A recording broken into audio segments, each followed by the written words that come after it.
Did you move on from something or someone completely unexpectedly this week? It's astrology time! Let's look at the energy for the week ahead. We start the week off on Monday with the moon in Pisces on the North Node, opposite the South Node in Virgo. This could be some sort of emotional release or clarity around the new direction and beginning that we are embarking on. This is going to bring about like an emotional renewal because on Tuesday, the moon moves into Aries. But also on Monday, we have the conjunction between Jupiter and Venus in Cancer, bringing us this rejuvenation energy around our values, relationships, money, self-worth, and what we need to do, remove from our lives, add to it in order to feel really expanded in our nourishment, self-care, and sense of safety and support as it relates to those things.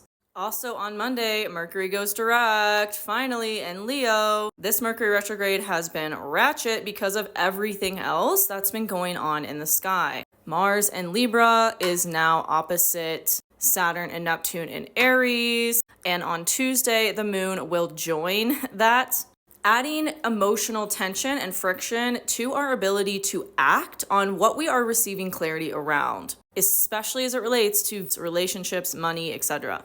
While Mars is adding tension to these things, it is also harmonizing with Pluto in Aquarius and Uranus and Gemini. So there is harmony here. There is the opportunity for miracles when we take the action that our instincts and our intuition is telling us to make. Even if it seems crazy and wild, it will produce a positive result and bring us a much needed transformation and change in our lives that may feel unconventional and far-fetched, but is actually exactly what we need right now to have a new beginning. On Wednesday, the moon in Aries will be harmonizing with the sun in Leo, amplifying this energy of what do we need to emotionally take action on in order to prioritize our joy, our fun, our playfulness, especially now that Mercury is out of retrograde. What did we learn during the retrograde and what do we need to integrate and embody now that Mercury is no longer retrograde? Mercury is now harmonizing with Mars as well. Take the action you feel called to take, even if it seems really unconventional and out of the norm. There's a divine reason for that and a divine orchestration to all that is happening right now. It's for your highest good.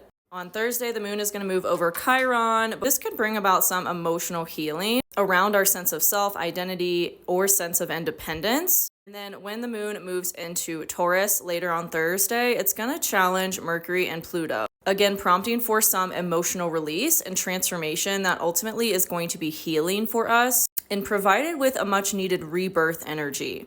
On Friday, as the moon continues to move through Taurus, we have a third quarter moon because it will challenge the sun in Leo. This is going to bring about wrapping up the cycles that we are closing out right now. This is full release energy, and Mercury is still opposite Pluto as well, adding tension to our much needed sense of transformation and rebirth, especially around our communication, our voice, how we're expressing our joy, our passion, and our needs, and not letting people delude us from that. If they can't hear you and meet you where you are, they need to go because they can't walk this new beginning with you. That is amplified on Saturday as the moon moves over Uranus and Gemini, adding an emotional charge to the energy of change, unexpected innovation, harmonizing with Mars and Pluto.